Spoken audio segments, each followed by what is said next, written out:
impressionné par la richesse, c'est un pauvre. Il est devenu peut-être riche par accident. Il y a des riches par accident, comme les gens qui gagnent des lotos. Quelqu'un qui gagne la loterie. Regarde, après quelques temps, il va redevenir pauvre. Parce que la richesse, c'est la mentalité. Ce n'est pas l'argent. Quelqu'un peut avoir beaucoup d'argent aujourd'hui et il va redevenir pauvre parce qu'il ne sait pas comment est-ce qu'on gagne cet argent. J'ai sélectionné quelques points. J'en ai sélectionné peut-être 11 ou 12, je ne sais pas. Mais il y en a plusieurs. C'est pour que tu réfléchisses.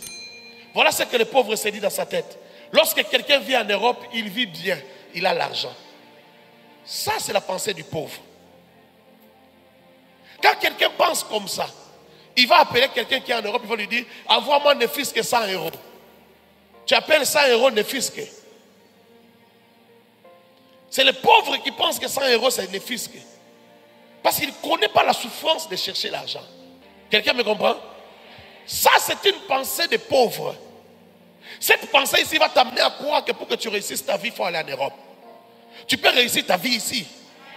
Non, je n'ai pas entendu ton amen. Je vais délivrer quelqu'un. Il y a quelqu'un ici qui est malade. J'ai dit, tu peux gagner ta vie ici. Partout sur la terre, surtout, frère, à tout point de la terre, on peut réussir. Même si tu vois des gens fuir là, dire qu'il n'y a rien, c'est des cimetières des affaires, c'est des cimetières des ministères, c'est des cimetières de ceci et de cela. Toi, tu peux réussir là-bas. L'argent se trouve partout, l'argent ne se trouve pas en Europe. Si tu demandes à un blanc qui est en Europe où se trouve l'argent, il va te dire que l'argent se trouve en Afrique. C'est comme quelqu'un qui dort sur l'or, qui est assis sur l'or. Il veut quitter pour aller là-bas parce qu'on prépare. C'est là où tu es là qu'il y a la richesse. Ça, c'est la première chose. La deuxième chose. Nous avons l'argent. Nous n'avons pas les mêmes niveaux. Nous ne sommes pas de la même classe.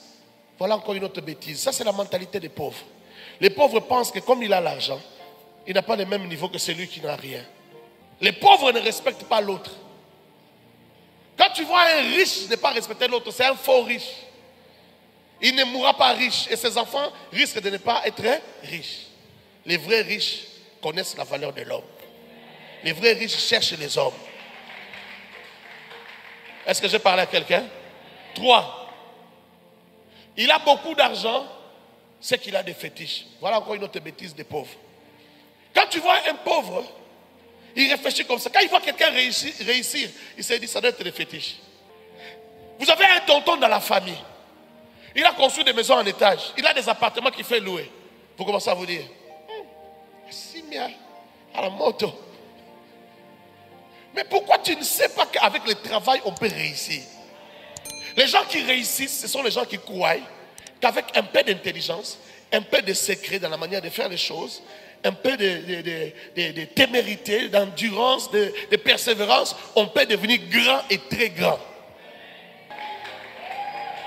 Est-ce que je parle à quelqu'un? La mentalité du pauvre les tue. Et la mentalité du pauvre va les pousser à critiquer, à parler du mal des autres, à tuer les autres. C'est la mentalité des pauvres.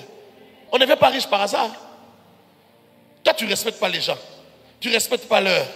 Tu ne respectes pas les temps. Tu veux devenir riche comment? Quand tu es pauvre et que tu as manqué du respect à un aîné, les gens ne voient pas. Mais quand tu as l'argent, quand tu es un peu béni dans ce que tu fais, tu n'as plus le droit d'être libre, de faire tes choix. On dit à comme une fière parce qu'Azar, Azalambo. Or, quand quelqu'un pense que lui est un pauvre, on doit l'aider, on doit l'assister, il ne deviendra jamais riche. Est-ce que tu comprends ce que j'ai dit? Vous me regardez bizarrement. Est-ce que vous comprenez ce que j'ai dit? Les gens se posent la question, est-ce que le pasteur veut dire que lui n'a pas besoin d'aide? Frère, la meilleure manière d'aider quelqu'un, c'est aider quelqu'un qui a déjà fait 8 pas. Toi, tu l'aides à faire les 2 pas qui restent. C'est ça l'aide qui est normale. $100, c'est quoi? $10, c'est quoi? J'entends des gens dire ça. Il n'y a que les pauvres qui disent ça. Un vrai riche ne dira jamais $100, c'est quoi? $10, c'est quoi? Il n'y a que les pauvres. Celui qui n'a jamais devenu riche, c'est celui qui dit ça. C'est une mentalité. Les pauvres ne connaissent pas la valeur des choses. Ils croient que ceux qui sont devenus riches directement. Ils ont fait un pas directement. Ils ont commencé avec $3,000 de salaire. Non. Non. Un long voyage commence par un pas, un petit pas. Beaucoup de gens sont pauvres à cause de la paresse. C'est pourquoi je vous parle de la paresse. Les désirs du paresseux, Proverbe chapitre 21, verset 25, les désirs du paresseux les tuent parce que ses mains refusent de travailler. Et quand les désirs du paresseux le tuent, le tourmentent, vous savez ce qu'il devient? Il devient aigri, il devient méchant, il commence à critiquer les gens, il commence à accuser les gens parce qu'il est paresseux. Ses désirs le tuent, ses désirs tuent son cœur. Pourquoi tu ne réussis pas alors que la bénédiction d'Abraham est avec toi? Est-ce que c'est parce que tu n'es pas conscient? Sois conscient alors à partir d'aujourd'hui que la bénédiction d'Abraham est sur toi. Être conscient, ça veut dire quoi? Savoir que tu es riche, même sans argent tu es riche.